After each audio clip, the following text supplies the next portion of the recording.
Before the war, Iran did not have a nuclear weapons program. Now it probably does. They may even have asked him to give them an order in writing, which is what the military do when they're being asked to do something they know is infeasible and want to be able to levy blame on whoever it was that issued the order. Is that the United States has demonstrated that it is, quote, agreement incapable. It cannot reach agreements, let alone implement them. It is not going to give up control of the Strait of Hormuz. It has achieved escalation dominance. It is not going to make compromises to appease the United States. So it will be like Hemingway's famous description of bankruptcy, which happened gradually, then suddenly. That is, we're in a transformational period, but we don't know what we're being transformed toward. Ambassador Chaz Freeman, former U.S. ambassador to Saudi Arabia, former Assistant Secretary of Defense, just said something that should lead every newscast tonight. It isn't, and here's why. Is that the United States has demonstrated that it is, quote, agreement incapable. It cannot reach agreements, let alone implement them, because it lacks the mechanisms now, the professional staff to do that. And I don't, I'm not sure how the Pakistani and Qatari mediation is working, but it's significant that it's not being run by Americans.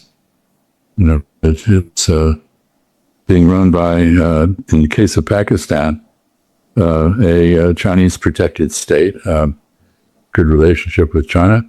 China's not risking its own reputation. It's allowing the Pakistanis to do that. And Qatar, of course, has a huge incentive to restore peace with Iran. I think Kuwait, Saudi Arabia, and Qatar are all in intensive conversations with the Iranians about post-war order, which would not include an American military presence. And that's not even the most alarming thing he said. Before the war, Iran did not have a nuclear weapons program. Now it probably does. The war, launched to prevent an Iranian bomb, may have created one. Let's look at the board. Freeman opens with exactly how Trump got boxed in. Netanyahu basically talked Trump into this war. It's gone very badly. It now looks as though it will end in a number of possible ways, none of which is good for Netanyahu, none of which achieve the objectives he has.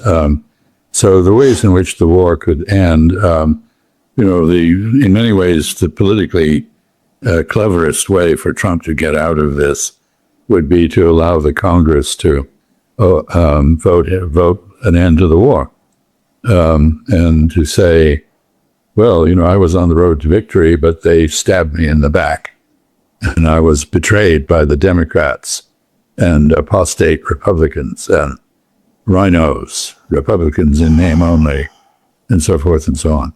I could see him doing that.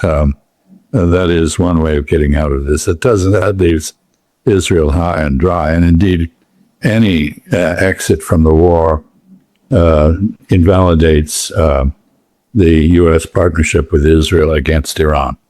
That is to say, no future president is going to do what Donald Trump did. And then the detail that stopped me, what the military may have done before any bomb was dropped. Problem for Donald Trump is he's basically cornered. On the one hand, he has Netanyahu putting pressure on him. His Jewish donors, Israeli donors, Miriam Adelson is an Israeli, $250 million donation is not trivial. They're both ganging up on him.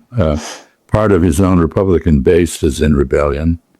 And his military are telling him, you can't. There's no real military option. We can't hope to succeed, and they may even have asked him to give them an order in writing, which is what the military do when they're being asked to do something they know is infeasible, and want to be able to levy blame on whoever it was that issued the order. I want that order in writing. Is a characteristic response in those circumstances. In the military, requesting a written order means one thing. The commander believes the mission will fail and is building a paper trail now, so they're not blamed for it later. Freeman is describing generals who concluded the war was unwinnable and started protecting themselves institutionally before the first bomb dropped. The issues, the essence of it is essentially that the Strait of Hormuz will be open. Of course, it is open if you do a deal with Iran. I'm not quite sure what that means.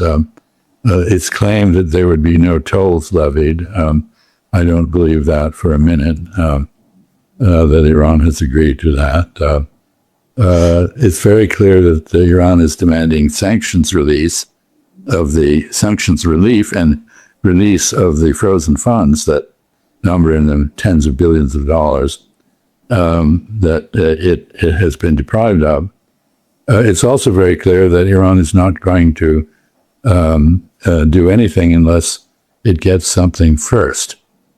Iran has no confidence at all in the United States, having walked away from the JCPOA, the Joint Comprehensive Plan of Action, the nuclear deal, in Trump's first term, having watched the United States renege on various commitments in negotiations. This is a mobilization. Anything Trump does causes him defeat, and the United States defeat. This is a ridiculous situation to have gotten into. So basically, Iran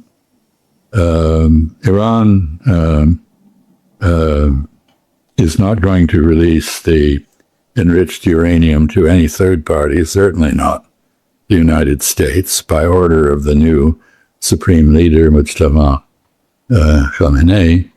It is not going to give up control of the Strait of Hormuz. It has achieved escalation dominance. It is not going to make compromises to appease the United States, in effect, with the Israelis. And it's demanding that any deal include a real, as opposed to a phony, ceasefire in Lebanon. 5 non-negotiables. Written, verified, stated publicly. Payment first, uranium stays, Hormuz stays, no appeasement, real Lebanon ceasefire. That's the table Trump is sitting at. Welcome back to ARM Geopolitics. I'm Aaron Johnson. On this channel, we don't just cover the news. We cut through the noise, dominate the narrative, and give you the analysis mainstream media is too scared to run. Vigilance is our shield, truth is our weapon. Let's get into it. The most explosive strategic consequence of this war, and the one cable news is avoiding entirely. Before the war, the Strait of Hormuz was open, so there was no issue. Now there is an issue. Before the war, Iran did not have a nuclear weapons program. Now it probably does. The only thing holding it back from nuclear weapons production is the realization on the part of the Iranians, who are not stupid, that if they go nuclear, joining Israel in that, then the Saudis, the Turks, the Egyptians, and others will go nuclear, and the net result will be diminished security for Iran rather than enhanced security. So a rational calculation would be that, nuclear latency is still the right position. Supreme Leader, unlike his father, sees a necessity for a nuclear deterrent. So this war may have produced nuclear proliferation. It also has, of course, done huge damage to energy production in the region and to Israel, as well as to Iran. And any fondness that the Iranian people previously had for the United States is pretty much erased. Before February 28th, the 2025 U.S. National Intelligence Assessment confirmed Iran had no active nuclear weapons program. The former supreme leader had not reauthorized it since 2003. The IAEA confirmed it. Congress's own research service confirmed it. And then Operation Epic Fury destroyed declared surface facilities but missed the underground networks. Congress.gov stated strikes may have only delayed the program. IAEA still cannot inspect attacked sites. Ali Khamenei, assassinated in the strikes, had kept nuclear weapons off the table for decades. His successor, Mojtaba Khamenei, named supreme leader on March 8th with IRGC backing, operates under different strategic pressure. The Russians had supplied the HQ-9 to Iran, but the HQ-9 is a Chinese system, an air defense system. So I'm not quite sure whether that has been supplied. Donald Trump's military has told him that the Iranians have greatly upgraded their air defenses, and then a renewed aerial assault would produce a lot of casualties on the part of the attacking forces. That may reflect Chinese technical assistance to the Iranians. They'd be fully justified in doing that. They're a non-belligerent. Iran is defending itself. It didn't attack anybody until it was attacked. So I think that's that. And the idea that you could somehow get the Chinese to endorse the American aggression against Iran by putting pressure on Iran is ridiculous. And it was never going to go anywhere. China rearming Iran. Russia supplying systems. Underground networks intact. New supreme leader with IRGC ties. Freeman's bottom line, the war made Iran harder to strike, better defended, and possibly more motivated to go nuclear. 3 months of bombing, the opposite of the stated goal. Now, the institutional diagnosis. Why the 95% deal keeps sticking at 95%. Iran has no confidence at all in the United States, having walked away from the JCPOA, the Joint Comprehensive Plan of Action, the nuclear deal. In Trump's first term, having watched the United States renege on various commitments in negotiations with Witkoff and Kushner, having seen the United States repudiate treaties with others, and of course, I think Iran will demand payment up front before it does anything. And that's going to be very hard. So this is, as I said once before on your program, this is Zugzwang. This is immobilization. Anything Trump does causes him defeat, and the United States defeat. This is a ridiculous situation to have gotten into. Make a point here, and that is that Trump and his administration are paying a price in domestic politics for having misdescribed reality. That is to say, they have been claiming levels of victory over Iran which are utterly implausible and which don't hold up to scrutiny. And for example, the $14 billion deal with Taiwan, which Trump has yet formally to decide, can't happen because there's no equipment to be provided. Some of the Baltic states have been informed that they will not get the weapons they paid for on the schedule they imagined. The same is true, obviously, of others. Equipment has been moved out of Japan and South Korea. The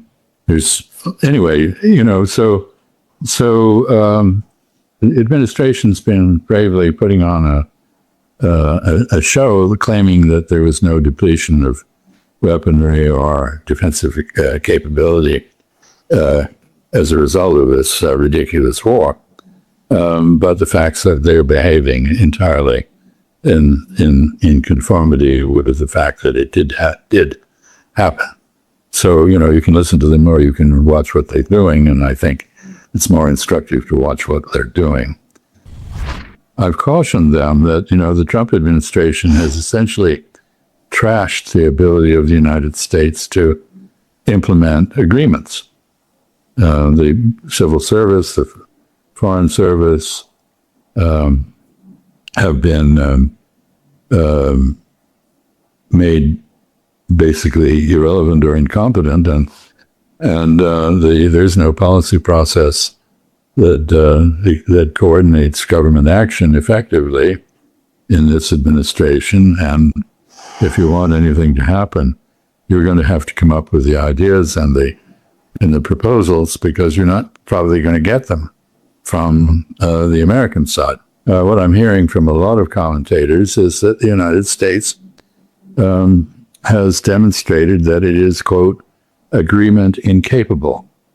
It cannot reach agreements, let alone implement them, because it lacks the mechanisms now, the professional staff to do that. And I don't, I'm not sure how the Pakistani and Qatari mediation is working, but it's significant that it's not being run by Americans. It's being run by, in the case of Pakistan, a Chinese protected state, good relationship with China. China's not risking its own reputation. It's allowing the Pakistanis to do that. And Qatar, of course, has a huge incentive to restore peace with Iran. I think Kuwait, Saudi Arabia, and Qatar are all in intensive conversations with the Iranians about post-war order, which would not include an American military presence. The mediation of America's biggest war is being run by Pakistan and Qatar, not American diplomats. That is the operational definition of agreement incapable. Israel's internal picture, in Freeman's words, and in the IDF chief's own. Israel is being badly hurt in Lebanon. Hezbollah apparently has optical fiber-guided drones, which are very effective, and it's actually losing a fair number of soldiers and a lot of equipment. And it's been beaten by Hezbollah before. The talks with the Lebanese government are a sideshow. The Lebanese government has no authority to end the war for Hezbollah. Hezbollah has denounced the negotiations. Chief of the armed forces who says that the Israeli Defense Forces are in danger of falling apart. The imminence of elections in a context where Netanyahu is very unpopular among many Israelis, where only 6% of Democrats now have a positive view of Israel. And nobody below the age of 50 has a positive view of Israel now in the United States. Baby boom. And they're dying. Well, I'm actually not a boomer. I'm older than they are. I'm not dead yet, but it's coming, So 15 years from now, they're not going to be around to support Israel. IDF Chief Samir's exact words to the Security Cabinet. March 26. The IDF is going to collapse in on itself. 10 red flags raised. Reserve system unsustainable. 7 IDF soldiers killed in Lebanon since the April ceasefire. Fiber optic drones Israel cannot jam. Freeman's demographic math, boomer Republicans are the last generation that gives Israel a blank check. The generation after doesn't. Freeman's larger frame, what the world looks like after this. Israel, because Israel's lost the deterrence capabilities provided by the United States against Iran. Iran is not intimidated. Iran is prepared to go to war again. Iran is prepared to take more damage and suffering in the interest of national honor, if you will. And the United States has demonstrated to the world the limits of its military capabilities. As you said, we are very powerful militarily, but it turns out that there are lots of things that can't be accomplished through the use of force against a determined enemy that's well prepared. And the Iranians were well prepared. They evidently, not only did they have a succession process in place to guard against the consequences of the murder of the supreme leader, which they implemented. Basically, as I understand it, when the Ayatollah Ali Khamenei was assassinated, every Iranian official was then backstopped by 3 or 4 layers of successors. They also decentralized their military command so that each of the 30 provinces in Iran had autonomy of action. This is an improvement in their position that is fundamental. Everybody in the region is going to have to adjust to new realities. Oman is now an apparent partner with Iran in the management of the Strait of Hormuz and sharing the revenue. The Gulf Cooperation Council is split. Iran is not going to be disarmed. It's likely going to be nuclear, or maybe it will be like the Israelis. It will be, not officially nuclear, but actually nuclear. Some sort of plausible deniability kept in there.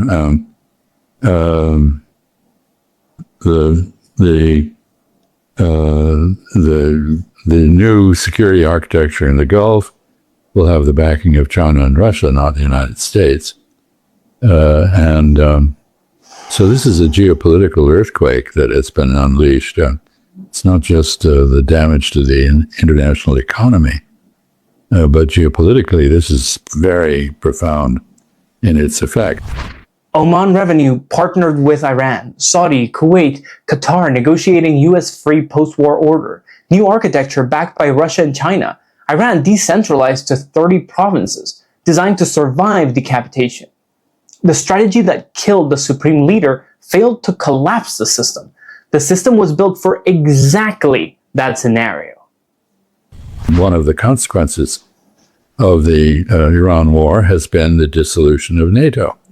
Not completely, not formally, but you have members of NATO now denying the United States the use of their airspace or their bases. You have the revelation that the bases in Europe, for the most part, are there not to defend Europeans against a mythical Russian threat, but to provide, quote, lily pads, unquote, from which the United States can project power into West Asia. And it's projecting power into West Asia to do things that almost nobody in Europe approves. The fabric of international law discredited. And since international law will no longer provide any inhibition against aggression, every country will be engaged in an arms race, trying to arm themselves for self-reliant defense. The state of Israel will not survive the conditions it's creating for itself. It will, like the 2 Christian Crusader kingdoms in the Middle Ages, the late Middle Ages, it will lose its foreign support and it will collapse. So it will be like Hemingway's famous description of bankruptcy, which happened gradually, then suddenly. That is, we're in a transformational period, but we don't know what we're being transformed toward. If you want to know what the end of an empire looks like in real time, skip the cable newsfeed and look at the raw reality check just dropped by Ambassador Chas Freeman. The Western war machine is out of moves, and the consequences of the February 28th strike are completely backfiring on Washington. We were told the goal was to dismantle Iran's nuclear threat. Instead, the operation destroyed declared surface facilities but completely missed the deep underground networks. By eliminating Iran's previous leadership, the US cleared the path for a new IRGC-backed supreme leader, who Freeman believes may now see nuclear deterrence as a survival necessity, a judgment his father had refused to make for decades. The system is so broken that Pentagon officials allegedly forced the administration to sign off on the operation in writing, a classic bureaucratic red flag that the generals knew the strategy was doomed and wanted to shield themselves from the inevitable blame. The systemic rot goes even deeper. America is now completely agreement incapable. We have destroyed our own diplomatic credibility, leaving countries like Pakistan and Qatar to clean up the mess. Iran will not accept empty promises. They want concrete concessions up front because the US has broken every major treaty it has signed. The entire geopolitical map is being redrawn while we watch.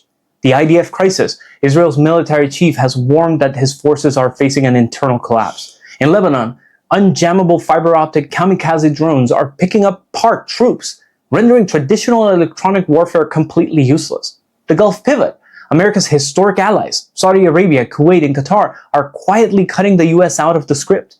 They are actively negotiating a new regional order directly with Iran, backed by the security guarantees of Beijing and Moscow. The NATO question, even European allies are starting to push back, facing public demands to evict US military bases that are dragging them into conflicts they want no part of. Freeman's ultimate bottom line points back to the classic rule of collapse. It happens gradually, and then suddenly. The mask of total control has vanished, and the world is shifting into a new era right before our own eyes. We are watching history repeat itself in the worst way possible. The same establishment figures who gave us the Iraq disaster are still driving the conversation. And the people who engineered this current crisis are already building their escape hatches to dodge the blame. So let's talk about the one word Washington despises: accountability. How does the American public actually enforce consequences when the national security apparatus blunders this badly? What is the real-world mechanism to hold these architects responsible? I genuinely want to see your blueprints in the comment section below, because the mainstream networks are completely terrified to even ask the question. So, if you are sick of the corporate media shielding these people from their own failures, help us smash past the algorithm and share this video around. A community like this only grows when you guys push the truth out. Let me know your thoughts below, and let's get the debate started. This is ARM Geopolitics. I'm Aaron Johnson. Stay sharp, stay informed, and never stop questioning. I'll see you in the next one.